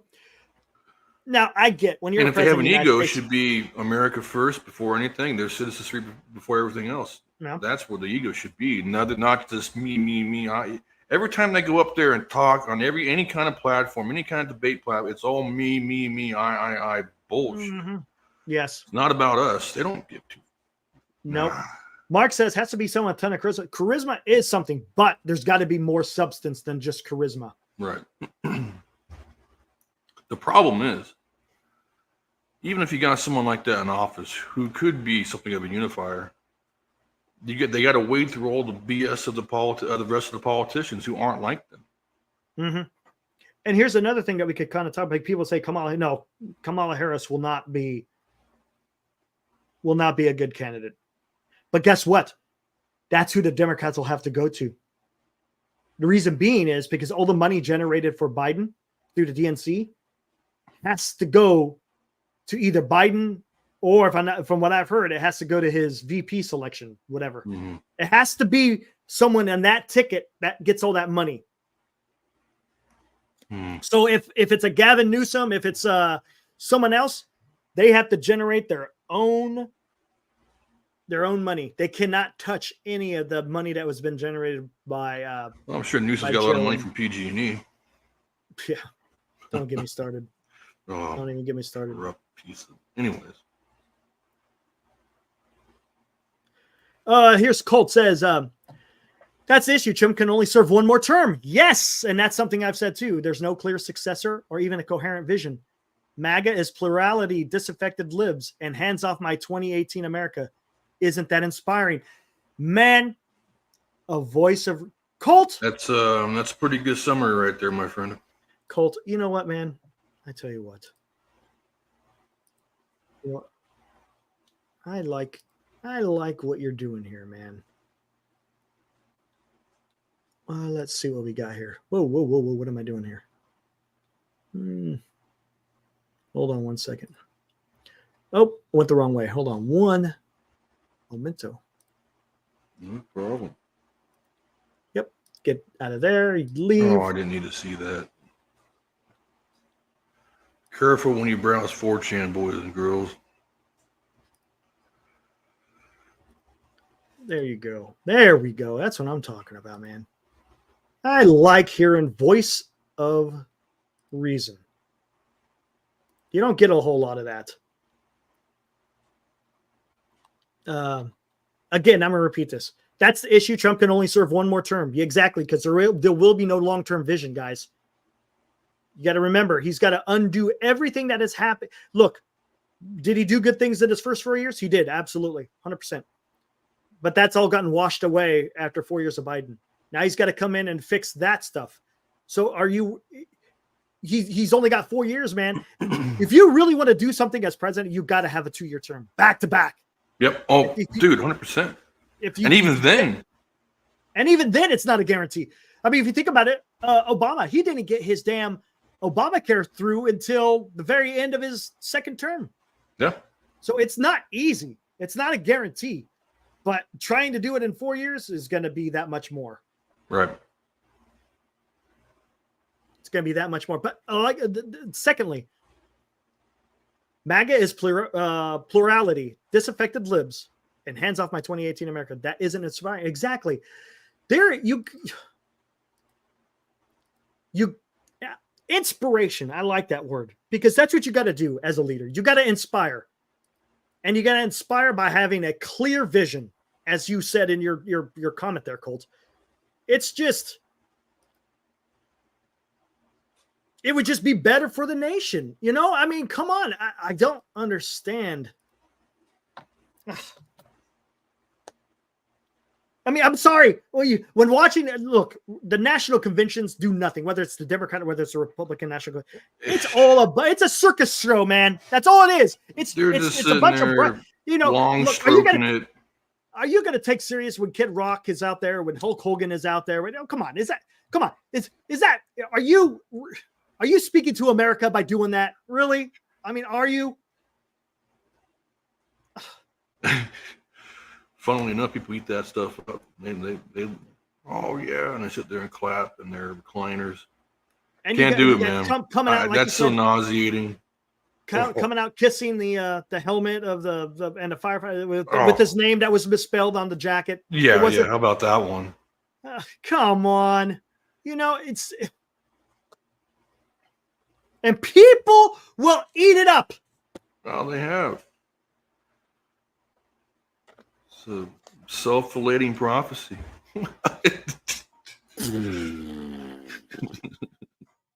Blowing kisses on Hulk Hogan. There you go. Yep. Hulk Hogan coming out, man. You look, like I said, you guys, whatever. Whoever you want to vote for, that's fine. But I just don't fall for the dog and pony show stuff. The gimmicky stuff, yeah. The gimmicky stuff. That does. I want to hear about a plan. I want to hear about what you got for the future. I don't give two rat F's about you. Sorry, but yeah, you got shot at. Cool. Can we move past that now? How about we actually talk about the presidential election and what you're going to be doing for this country and what you could be doing for me and my friends and my family specifically. Yep. There is, don't get me wrong, you got to have a little bit of selfishness to a certain extent. 100%. Oh, absolutely. I was a Hulkamaniac, dude. Said my prayers, ate my vitamins. Absolutely, man. I mean, Hulk Hogan, he was like a childhood hero. I had the Hulk Hogan doll back in the day, man. Exactly. Exactly. I had the ring and everything, man. Had Junkyard Dog. I used to watch the damn cartoon every Saturday morning. I loved Hulk Hogan. But you come out and say that, and then you hear the reason of why he's supporting Trump. Not because the guy is speaking to you because of his vision, but because he was shot at. Jimmy makes a really good comment here. He makes a good comment here. Jimmy, from my point of view, it almost seems like Trump's motive for running for president in the first place is an attempt to finish his legacy. Not serve the country, in my opinion, but I could be off. No, yeah, I don't think you're off, Jimmy. I don't think you're off by something to that. And if you are off, you're not off by much, because it really does kind of feel like, really. That place, if think about it, look, do some reading on history and see some of these former leaders. There's something to that. There's leaders that want to leave a legacy behind. Absolutely. They want to be remembered for whatever it may be. And I said this from the very beginning when he decided to run for re-election is this going to be more about the country, or is this going to be more about his revenge? Right. And we kind of see where he's leaning already, because he was asked that question. He goes, if he would go after his opponents, and he said, "Yeah, sure." Yep. And I get it. Yeah. I would feel the same way, but there's things that are bigger and better than you, and that's called the United States of America and its citizens. Exactly. You're here. And I think that's where we've lost something. Right. Is what happened to just public service? Public service. And that, you know what that means? What does public service mean? I can tell you what it means to me. Go for it. You're a servant to the people. You are a person of the people. You represent the people. You put them before yourself. You are an American before anything else, and everybody else is an American, despite what they believe in, where they come from. Thank you. What left or right, you were all Americans here, and we need a better country, and you need better damn sure have a roadmap for that. That's public service, and a lot of us, and really a lot of us joined the military because that we served the public for a greater good. No, it's not all about us. Right. I mean, in some respects, it is. I mean, obviously, there are some who join for the benefits, whether it's the college. No, that wasn't me. I didn't need to. I already had a college degree before I even joined. I think I've said this before on the show before. When I was an instructor for 4 years, something I would ask my students when I first took over a new class, I'd ask them, "Hey guys, I'm not going to judge, but how many people joined for a job? You came here specifically to learn a skill." You got a few of them, maybe half. Right. Then you got some. I asked how many people joined to travel. A little bit less than half. Then I'd ask, all right, how many people joined to serve your country? A couple of hands, maybe. And that's just unfortunate. I mean, that's where it was. Sometimes you had a little bit more, but more times than not, it was very few actually were serving the country. That's the period of time that I was instructing. Right. And remember, this is right before September 11th. So I began instructing in 1998 and I finished in 2001. So that just gives you the time frame of when I was asking this question. Right on, Red. That's cool, man. Oh yeah, Trump's popularity is going through the roof. 100%. Absolutely. Kyle says his speech seemed humbled. You thought it seemed humbled? I thought he whipped the schlong out, in my personal opinion. Oh, Kyle, I don't know, man. Humbled? There was no humility in that speech. There was no humility in that speech. Oh, here we go. D-Shot. Come. So as the Biden administration put Americans first, billions to Ukraine, 700 for the families in Maui and Palestine. Okay. There is something to that. 100%. I think you guys all know my feelings on Ukraine. And I think you guys all know my feelings on the domestic. I've always said this, and I will continue to say that. We're the United States of America. You could do both. It's possible, guys. You can do both. But the problem is they're being used as pawns in a political arena. Ukraine's being used as a pawn, and the domestic stuff is being used to a pawn to a certain extent. So you gotta do some hard thinking and figuring out what exactly needs to be done. Real quick on the topic of public service, can you highlight Red L's comment real quick? Talking about the Coast Guard? That's the very definition of public service right there. I like that. You got guys out there that are trained. I mean, they don't know you from Adam. They're risking their lives to come and get you when you're all messed up out at sea or wherever you may be, even on land, they'll come and get you. Yep. Good point. That's pretty badass, man. The Peace Corps, that was another. You don't hear about that too much anymore, do you? No, you don't. Yeah, I haven't heard about the Peace Corps That used to be part of public service. Right. But you don't hear about that too often. But the Biden administration has screwed up so many things. You know what? Here's a question, D-Shot. Before the actions the Americans took, talking about us, in Afghanistan, again, this is counterfactual, would have Putin invaded Ukraine? If we were a little bit more firm in what we were doing, maybe that wasn't the thing. I don't know. Maybe there's something else behind the scenes that we don't know about, where Putin was able to say, you know what? Yeah. I don't think Biden is going to do what he says, or I don't think I have to fear what Biden is going to do. So I don't know. I will always say that the Afghanistan pullout was a debacle. Does it mean that it wouldn't have been a debacle under Trump? I don't know, because it started under Trump, the pullout of Afghanistan. I understand that mission was coming to an end. I get it.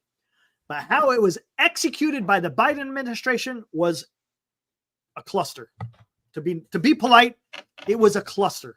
No, I was thinking about that the other day. Even 2 months would have been too short of a time to pull out. Yes. You would have needed, really, a pullout should have happened maybe over a span of almost a year, to be honest. And you know what? You don't announce it to the damn world. And another thing, you don't leave Americans behind. Well, as soon as you announce it, guess who was there knocking on the door? Hello, Taliban's back. And who's in charge now? That's the Taliban. And how much equipment was left behind? Billions of dollars worth of equipment. Billions. We left so much stuff it was just the way it was handled was an absolute debacle.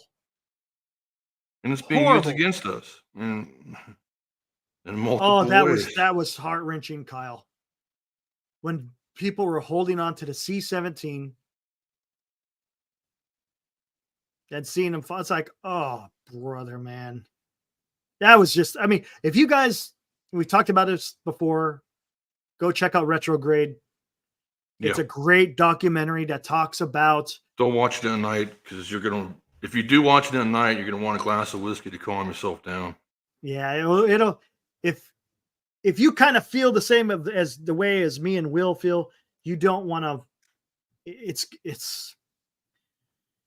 a tough watch to see how that was handled, because it basically goes through the timeline from when they decided to pull out to when they pulled out, and it's a documentary, guys. It's not a movie. It's an actual documentary, and it's a fantastic. Again, it's called Retrograde.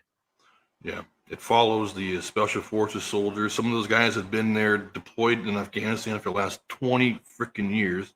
So they know these guys on a very personal level. Yes. And it also follows the Afghan National Army commander, whose dad actually overthrew the Taliban with Special Forces Group. Was it 5 Special Forces? His 5th group.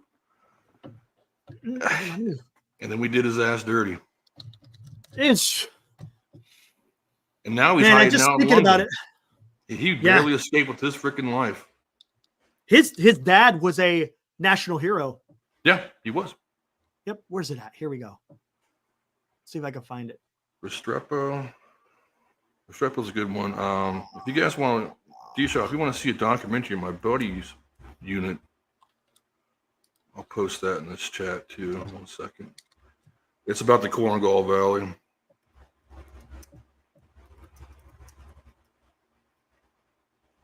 called 13 Days in the Wake Up. Yep, it's free too. Cool. Copy. Paste. Oh, look at this. Hold on. Here we go. Guys want to see that? What's up, Cryptic? Good to see you, man. Amigra. Here we go. Okay, Oh, here we she go. was. There we go. This is on IMBD. Is that right? I said it? Did I say it right? Yeah, IMDb.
There you go. Didn't even need any words on that one at all. Nope. There you go. This gives you an idea. Yeah, we're up a little bit late. I used to work night shift, man. So, I'm a night owl, my friend. Do you want to watch another trailer? Go for it. Can we? I don't know if we can. Whatever. I'm not monetized yet. Oh, hold on. Let me kill that. Yeah, you might want to mute that stuff. Yeah. It's Took an you official to- trailer. You should be able to do that, right? Yeah, it shouldn't be an issue, I don't think. Well, we'll find out when we go black. Here we go.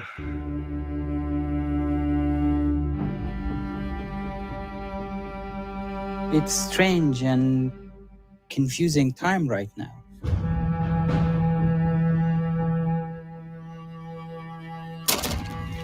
The Americans trained me, and after being committed for so many years, I just don't believe that the Americans are going to retrograde and leave the country.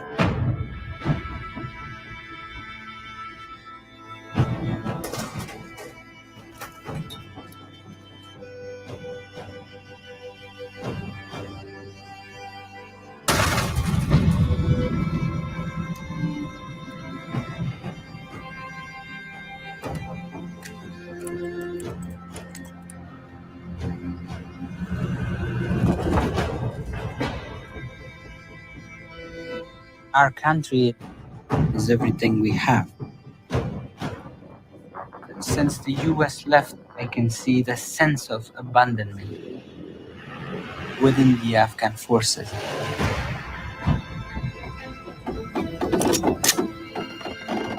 I want to live long enough to see peace in our country, spend time with my family, grow old in Afghanistan,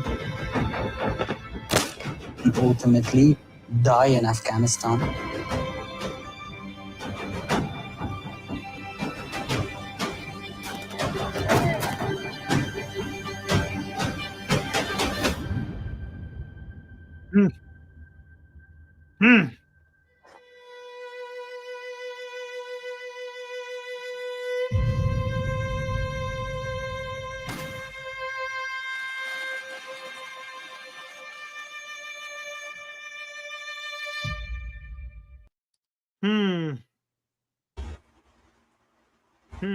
Dude. It's a great Just that, man, because I watched that film 3 times already. I don't know if it's on YouTube, but you could find it. If I'm not mistaken, you could find it on if you have Disney Plus. Yeah. You will be able to get it on there free. If you have Hulu, it's on Hulu as well. Yes. Oh, is it on Hulu? Yeah, Yeah. they're probably Disney, right, or something. I can't remember. Yeah, they are. They are. Yeah, well, there you go. Yeah, because it's National Geographic, it's owned by Disney. So yeah, it's a fantastic documentary, and it's real. It's not acting. It's not fake. It's all real. And I'm telling you guys, if you're anything like me and Will, it's not going to make you happy. You're going to be pissed off. And do you know what it's going to do, guys? It will 100% open your eyes in the reason why we're in the world today. Yeah. 100%. You will understand why the decisions that were made in that period of time had consequences. You will see it. Plain and simple. You don't need analysts on the news. You don't need any of that. All you need to see is it's because it's right there. They captured it live. Everything that was happening. I mean, they were filming when they were talking to the generals back in the United States. I mean, it's real, and it tells you exactly what is going on.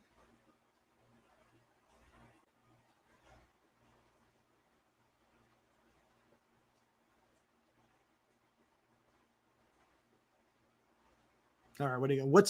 What's over there? I don't know. What is AB saying there? I don't understand what I mean. Ron was talking about a series called Over There. Oh, who's talking about it? I don't know about that. Oh, Ron. On FX. Is it a documentary or is it Hollywood stuff? Looks like a series of some sort.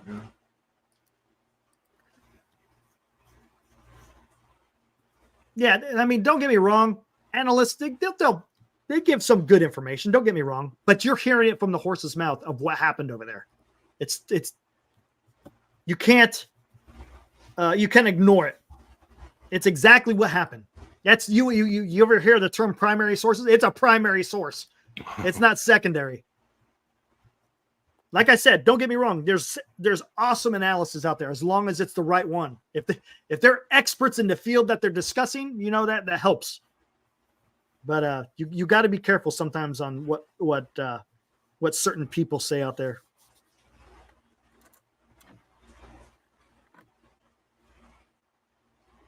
All right, what do we got out here? What's your thoughts on Jon Stewart on fighting for veterans? I don't know what he's talking about. You know what he's talking about, Will? I haven't read. I don't follow Jon Stewart or none of that. I really don't follow none of the what would you call popular pop culture stuff. Yeah, I'm not sure on what that is. What is this? I'm out of the loop on that.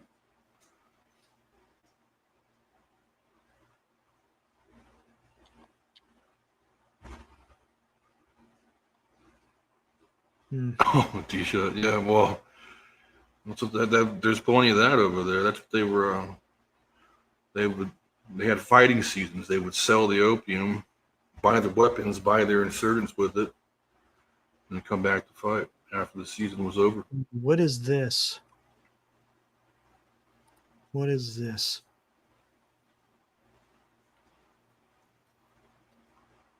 In fact, I think the fighting season is actually, there's a documentary that's called The Fighting Season, if I don't remember correctly. Ooh, gosh dang, I'm going to have to read this later.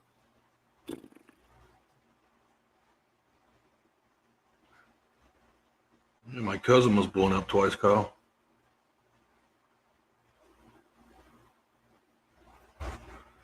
Here we go. No, 3 times. Iraq and once in Iraq and Mosul and twice in Afghanistan. Okay, here, let me show you this real quick here. All right, this is where I'm at, guys.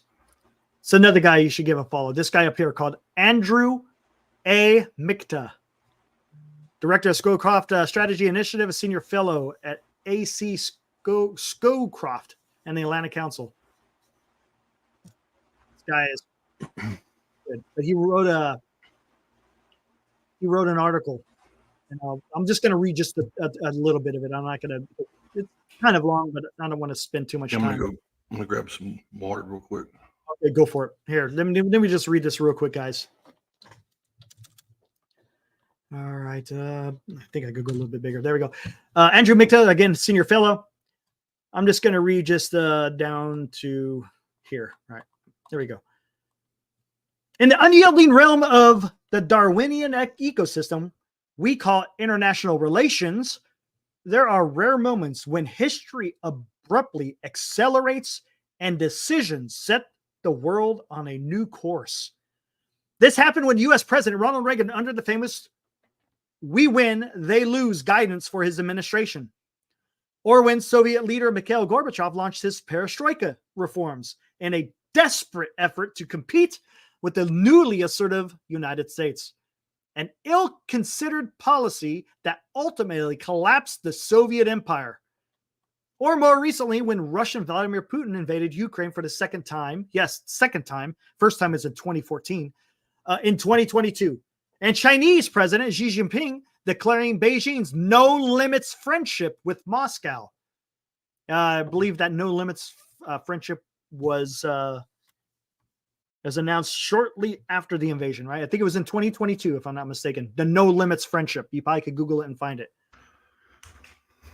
Today, the U.S. and its allies face a similar moment where strategic choices will set the course of history for a generation. But to devise the right strategy, Washington's political leadership needs to coldly and accurately diagnose what is sickening the world around them, and its allies must do the same. If not, we risk falling into an all-out global conflict. All right, this is going to be my last paragraph here. Democracies are already in the early stages of a system-transforming war that's been all but declared by the newly formed axis of dictatorships.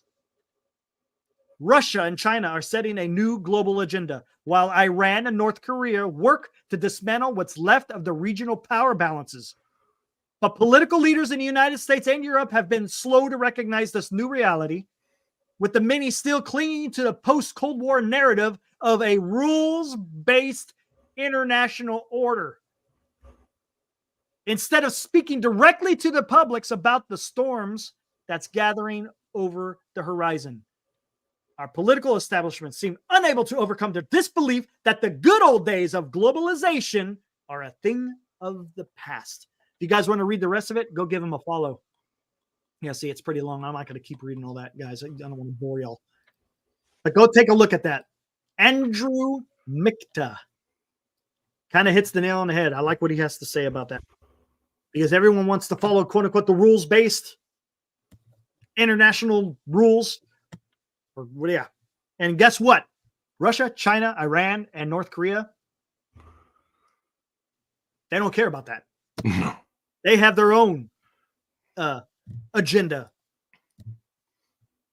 And if the United States and its allies cannot figure that out, then I mean, is it too late? I don't know. There you go, Kyle. Way to go, man. And that's the other thing too, regarding those two countries. They have people that are bought into the political ideal of that said country. So the next person who pulls up the mantle will likely just follow the footsteps of what Putin's doing. Unless, you put someone else in place, like a color revolution. Yeah. Oh, yeah. There was, oh, yeah. D-shot, like that. That's a good comment. What did you say? Put the tinfoil hats on to have that happen, man. What did I miss? Good thing Hogan didn't come on with the stage with the NWO shirt. Oh, that would have been fantastic. That would have been hilarious. I would have loved that.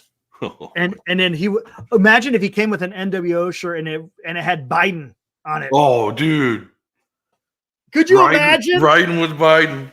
Could you imagine that, dude? I'm talking about, look, I'm not saying I support Biden, but it would go over so awesome, man. Could you imagine that? The whole place is silent. God, that would be nobody even boos. It just like everybody just shuts up. Like, what is going on?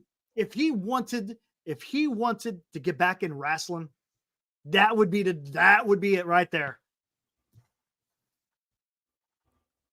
Restrepo, Retrograde, and Over There are the three recommend. Yeah, okay, there you go. Restrepo and Retrograde. I like Over There. I can't. Restrepo was pretty good. I have personally seen the plaque that we have at Camp Bullis. So in case you guys didn't know, I was a combat medic in the Army, and I was also in the Senate Corps after our reclass. But I had the luxury, or not luxury, I wouldn't call it that. I just had the honor and the pleasure of going to the Combat Medic Museum at Fort Sam Houston, as well as train at Camp Bullis just outside of San Antonio. And in San Antonio, just at Camp Bullis, every medic goes there for certain training and whatnot. They have this big brick wall. On the brick wall, they have every single medic who died in combat and their name and their name, age, and when they died and where they was died. in there, yeah, because And that's who it was named Restrepo after. is right there, and that Yeah. was pretty intense. Mm. Makes you think it could be you. Yeah, no doubt about it. 100%. Don't you have a friend that earned a Silver Star, right? And Silver Star Jeffrey Scanlon. He served with Ryan Pitts, Medal of Honor. Yep. At the Battle of Wanat. The one not. Yep. That was something else. Scanlon makes. Oh, look at that! The crowd goes. You know, it'd be awesome is if he gave Kid Rock a boot to the face and then drops the leg. That would have been awesome. Could you imagine that? And then he just walks off stage, and next thing you know, on Raw, the NWO is back or something. Man, that would be awesome. I would rather have Mod. You know who would be better than the Hulk doing that thing would be freaking Macho Man. Oh, I know. Unfortunately. Yeah, it's a shame we lost him. Lost him young. Yeah, I know. Oh my gosh, man. Sting did, yeah. Oh shit, these shots going there with the baseball bat. Yeah. Oh yeah, definitely with the baseball bat. Yeah, with the crow. The black. He's wearing the crow. Oh my god, that would be so awesome. I mean, honestly, that's all the damn RNC and DNC are, anyways. They're shows. So why not freaking entertain? They might as well have WrestleMania right there. Screw it. Exactly. The Cena NWO. I've never seen the Cena NWO video. No, I never mind. I haven't seen that. Oh, that would be so awesome. I'm thinking about the good old days of it's not going to ever happen. Oh man, I just had a flashback to playing WrestleMania on Super Nintendo. Like, what are we doing? Oh my gosh! All right, let's see. Man. Let's see what we got. Okay, thank you, Ron. All right, what do we got here?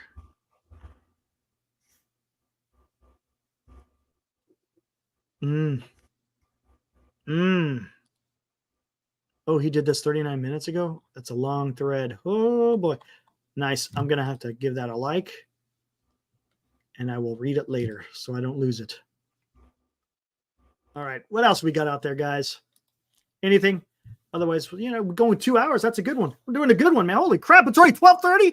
Damn. 12:30. We got a good group still in here. Yeah, not too bad. Hey, guys, I appreciate the support. Like I said before, I'm going to go ahead and keep the channel going for a while. So, stay tuned. We'll have a lot of content coming out. I want to at least go on live once a week, right? At least, give or take. You never know if something big happens. Like tomorrow, for example, if Biden comes out tomorrow and says he's dropping out of the race, I think we're going to go live. That'd probably be a good idea to go live. I'm also want to put together. There's a video I want to put together, and I think I'm going to base it on the paper I wrote for my master's thesis. Oh, that'd be cool. Thesis. It's going to be about the Civil War and the railroad. Imagine that. The railroad and the Civil War together. Man, I tell you what.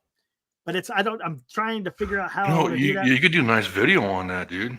Like a real nice video. Make it like a 30-minute one even. Yeah, that's we could probably even go longer. You talk about the railroad, the Civil War, you could probably go for about an hour and a half, if not more. So I was going to put together a video with that. Yeah, that'd be cool, bro. A production type one. So we'll see how that works out. No post show. No, I don't do no damn post, quote unquote, post games on the conventions. Yeah, he just sent it over there to us there. Oh, cool. Yeah, my phone's over here. Awesome. But yeah, so stay tuned. Make sure you make sure you subscribe, and you will get the content. We'll try to come on like I said, at least once a week. I should be able to stream. It didn't work this time because I just signed up for premium, but I don't think it recognized it. So I got to figure that out. So I should be able to stream on Twitter as well. So yeah, should be cool, man. I enjoy your guys' support. We love coming on here talking about this stuff. Yeah, this is You know, fun, man. Ultimately, I want it to be educational. I'm not trying to cast judgments or anything. That's not my job. That's not my job. I will analyze what you say. I mean, just like anyone else, but I'm not gonna sit there and belittle or be condescending. I don't think either one of us would poo-poo on you for having a dissenting opinion. That's No, not at all. No, not at all. All I ask is if you're gonna make some kind of outrageous statement, back it up. And if you can back it up, hey, more power. By the way, if you guys, it would be cool if you leave like comments and like if you have any ideas for a show or something. Yeah, as a matter of fact, I got to start doing that again. I was doing that a lot in the community page. If you go to the YouTube and you go to the community page, here, hold on. Let me go there real quick. Man, I haven't done that in a long time, man. I've been kind of slacking on that. There you go. There's the YouTube. And you come over here to community. Look at that. I can put stuff. Remember, I have voted on the next Civil War topic. Sorry for the inconsistency. Vote. I'll throw out some polls out there. Oh, remember this one? That was a good one. That was fun. Again, Railroad Man, Civil War, and then just the other topic. So yeah, I'm gonna have to start doing that. But on every video, of course, every video that we make, you can leave comments. So leave comments, and I'll take a look at them. Will look at them. And then we take some of your guys' ideas. Do I think Biden quits tomorrow? I don't know, man. I don't know. There's a lot of conflicting. There's a lot of conflicting stories coming out, whether he will or not. I mean, the guy has freaking. Did you see the way he looked when he had COVID? You see, that was not good. My cousin sent me a picture of his hands, and it you know, part of I worked in the hospital in my early career in the Army, and like he looked like he had clubbed fingers, which is like a sign of heart disease. Really? But I'm just saying. I'm not saying he does. No, I'm not putting out there, definite. Yeah, gotcha. Yeah. Just your observation of what you've seen. Yeah, he has COVID, and he looked pretty. When he was getting on the plane, he could barely get up the stairs. They had to help him in the limousine once he landed. Don't get me wrong. I mean, COVID, it's especially for elderly people, especially in he may not be exactly the most healthy guy.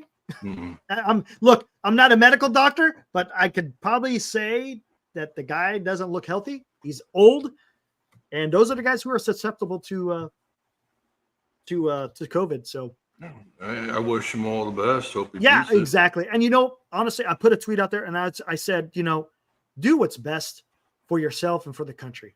And to be honest with you, and I'm not even talking about running for re-election. You may just have to say, you know what? I can't do this job no more. Yeah. Oh, go ahead. You know what I'm saying? I think he might just say, you know what? I cannot fulfill the duties of being president. Yeah. Usually if someone has like peripheral artery disease or congestive heart failure or something to do with any kind of circulatory issues, usually what happens, you'll see fluid collect in the extremities. And one of those will be, where's my hand at? There it is. You'll see like a very rounding, they call it clubbing. And it's like fluid buildup in the fingers. And then you'll see it in the feet and toes as well. And then the fluid will build up and then eventually it'll build up in your calves. And you'll have almost like lymphedema. Yeah. Gotcha. Interesting. Anyways, guys, like I said, as Will described too, make sure you leave comments so we can take a look at them. Say, hey, if you got any ideas, we'll do our best. I try to talk about things that I have a clue in. Some things I do, some things I don't. I mean, that's just. Yeah. And if we don't know, we'll look it up. Absolutely. Yeah. I'm all about having a discussion, man, because I think we have to have more discussion in this world. And unfortunately, all it is a bunch of yelling at each other back and forth. There's really no discussion that's taking place. I would it'd be cool if we could bring somebody on that's actually quite liberal. And man, why not? I'm not opposed. You know what I mean? Like, that'd be kind of interesting. Let me hear it. I want to hear what you think, Yeah, same. Yeah, I do too. Like, help me. Oh, by the way, understand. My background. Can you tell what that is? Behind us, you see the background? Oh shit! Is that good? I tell you what. Oh I'll no, remove hold on. us. We can't talk. We can't talk, but I'll bring us out and bring us right back in. Hold on.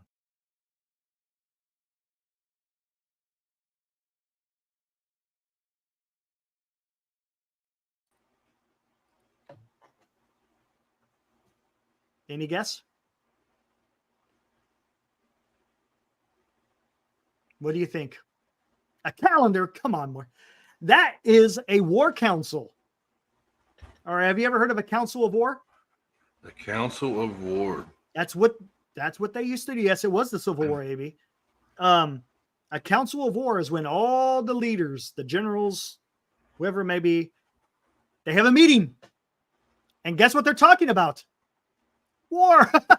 It's basically going over your battle plans for the upcoming whatever operation it may be. Council of War. But yes, that was General Grant is in there. General Meade is in there. I think some of Rawlins, which was an advisor to the president, he would stay with Grant and all the other different generals. That was during his overland campaign, as he was marching south trying to get to Richmond. But yeah, I was like, yeah, you know what?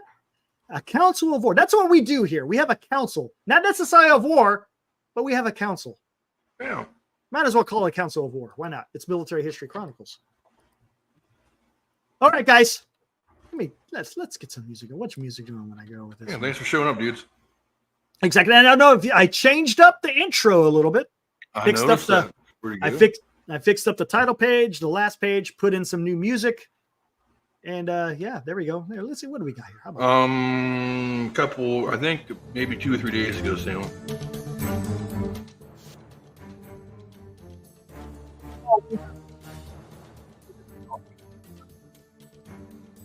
yeah, it was like 3 days ago or something like Yeah, that. I think It it's was like all 3 over- days ago. Yeah, we came it out on was- Twitter, said he had COVID and stuff.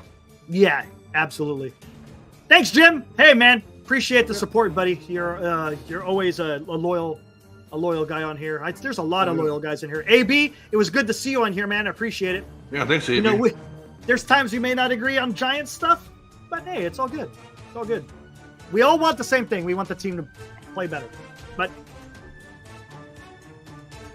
right now, I don't know, man. I don't know. All right. Hey, Wills, hang out in the green room when we finish out. I will. All right, cool. All right, guys. Again, until next time, we'll go on sometime next week. Like I said, if there's any announcement coming Thanks, from AB. the Biden camp, we will go live. Not sure if we'll go live immediately. We'll see. I'll talk to Will and say, hey, what's your availability? And we could go from there. It's not a big deal. All right. Kyle, real quick, says, I'm going to have a serious talk with my dad and say, hey, stop going to bed early. You have to be a guest. He's a master historian. He will talk shit out of any time. All right. Yeah, bring him on, man. I'm down. There you go. Absolutely. All right, guys. Until next time, See you. I appreciate the support. And we will see you guys next time. See ya. Deuces.